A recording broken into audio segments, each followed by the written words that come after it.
ಎಲ್ಲರಿಗೂ ನಮಸ್ಕಾರ. ಯಾರೆಲ್ಲ ನನ್ನ ಚಾನಲ್ ಸಬ್ಸ್ಕ್ರೈಬ್ ಆಗಿಲ್ಲ ಅವರು ದಯವಿಟ್ಟು ಸಬ್ಸ್ಕ್ರೈಬ್ ಆಗಿ, ಶೇರ್ ಮಾಡಿ, ಲೈಕ್ ಮಾಡಿ. ನಿಮ್ಮ ಸಪೋರ್ಟ್ ನನಗೆ ಯಾವಾಗಲೂ ಇರಲಿ. ನಾನಿವತ್ತು ಚಪಾತಿ ಬೀಟ್ರೂಟ್ ಪಲ್ಯ ಮಾಡ್ತಾಯಿದ್ದೀನಿ. ಅದಕ್ಕಾಗಿ ಚಪಾತಿ ಹಿಟ್ಟನ್ನ ಕಲಸಿಟ್ಟಿದ್ದೀನಿ. ಬೀಟ್ರೂಟ್ ಪಲ್ಯಕ್ಕೆ ಅಂತ ಹೇಳ್ಬಿಟ್ಟು ಅದ್ರದ್ದು ಮೇಲ್ಗಡೆದನ್ನೆಲ್ಲ ಎರ್ಕೊಂಡು ತುರಿದಿಟ್ಕೋತಾ ಇದ್ದೀನಿ.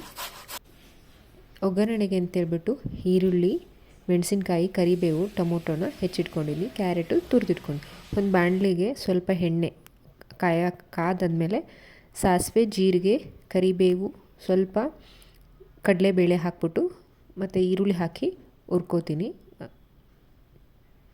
ಸ್ವಲ್ಪ ಬೆಂದ ಮೇಲೆ ಅದು ಸ್ವಲ್ಪ ಮಾಗಿದ ಮೇಲೆ ಅದಕ್ಕೆ ಸ್ವಲ್ಪ ಉಪ್ಪು ಸೇರಿಸ್ಕೊಂಡು ಟೊಮೊಟೊ ಹಣ್ಣು ಹಾಕಿ, ಟೊಮೊಟೊ ಹಣ್ಣು ಅಷ್ಟೇ ಒಂದು 5 ನಿಮಿಷ ಚೆನ್ನಾಗಿ ಅದು ಸಿಪ್ಪೆ ಬಿಡ್ಕೊಳೋ ಥರ ಬೇಯಬೇಕು. ಆ ಥರನೇ ಬೇಯಿಸ್ಕೊಂಡು ಸ್ವಲ್ಪ ಉಪ್ಪು ಹಾಕ್ತೀನಿ ಮೇಲೆ. ಆಮೇಲೆ ತುರಿದಿಟ್ಟಿರೋ ಅಂಥ ಬೀಟ್ರೂಟ್ ತುರಿನೆಲ್ಲ ಅದಕ್ಕೆ ಹಾಕಿ ಒಂದು 5 ನಿಮಿಷ ಬಾಡೋ ತನಕ ಬೇಯಿಸ್ಕೊತೀನಿ. ಅಷ್ಟರಲ್ಲಿ ನಾನು ಚಪಾತಿಗೆ ಹಿಟ್ಟೆಲ್ಲ ಕಲಸಿದ್ನಲ್ಲ, ಅದರಿಂದ ಚಪಾತಿ ಹರಿದು ಚಪಾತಿ ಫೋಲ್ಡ್ ಮಾಡಿ ಹರಿತೀನಿ.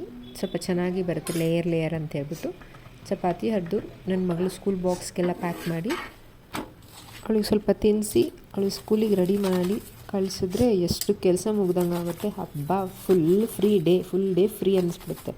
ಅರ್ಲಿ ಮಾರ್ನಿಂಗು ಒಂದು ಎಕ್ಸಸೈಸ್ ಥರ ಆಗೋಗ್ಬಿಡುತ್ತೆ. ತಿಂಡಿ ಅಂತೆ ಅವಳು ಹೇಳಿಸಿ ರೆಡಿ ಮಾಡೋದೆಲ್ಲ. ಅವಳಿಗೆ ಇವಾಗ ಎಕ್ಸಾಮ್ ಇರೋದ್ರಿಂದ ಅವಳು ಸ್ವಲ್ಪ ಬೇಗನೆ ಬರ್ತಾಳೆ. ಅವಳಿಗೆ ರೆಡಿ ಮಾಡ್ತಾಯಿದ್ದೀನಿ.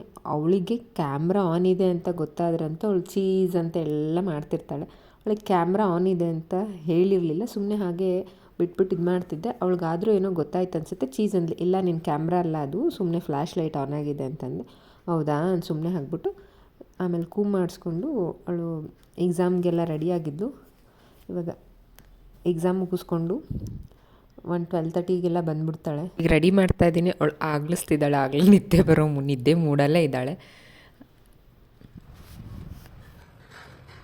ನಾನು ಮುಂಚೆ ಚಪಾತಿ ಹಿಟ್ಟನ್ನ ರೆಡಿ ತರ್ತಿದ್ದೆ. ಇವಾಗ ಏನು ಮಾಡ್ತಿದ್ದೀನಿ, ಹೆಲ್ತ್ ಪರ್ಪಸ್ ಮಗಳು ಹುಟ್ಟಿದ್ಮೇಲೆ ಅಂತೂ ಫುಲ್ ಕೇರು.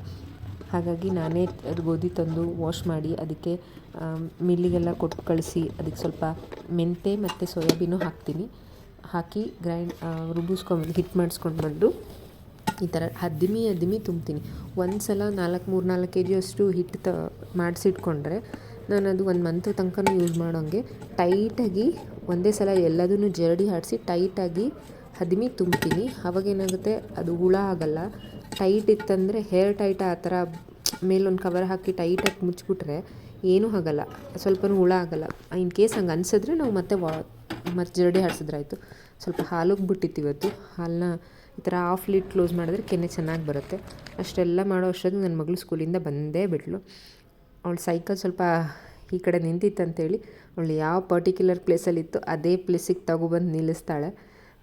ಈ ಥರ ಡಿಸಿಪ್ಲಿನ್ ಇದ್ದರೆ ಮಕ್ಳಿಗೆ ಚೆಂದ.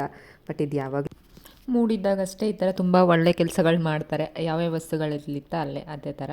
ಇನ್ನು ಕೆಲವು ಟೈಮಲ್ಲಿ ಎಲ್ಲಿ ಬಿಸಾಕಿರ್ತೀವಿ ಅಂತಲೇ ಗೊತ್ತಿರೋಲ್ಲ, ಹಾಗೆ ಎಸಿತಾಡ್ತಾರೆ ಮಕ್ಕಳೇ. ಹಾಗೆ ಅಲ್ವಾ. ಇದಿಷ್ಟು ನಂದು ಇವತ್ತಿನ ಬ್ಲಾಗ್ ಆಗಿತ್ತು.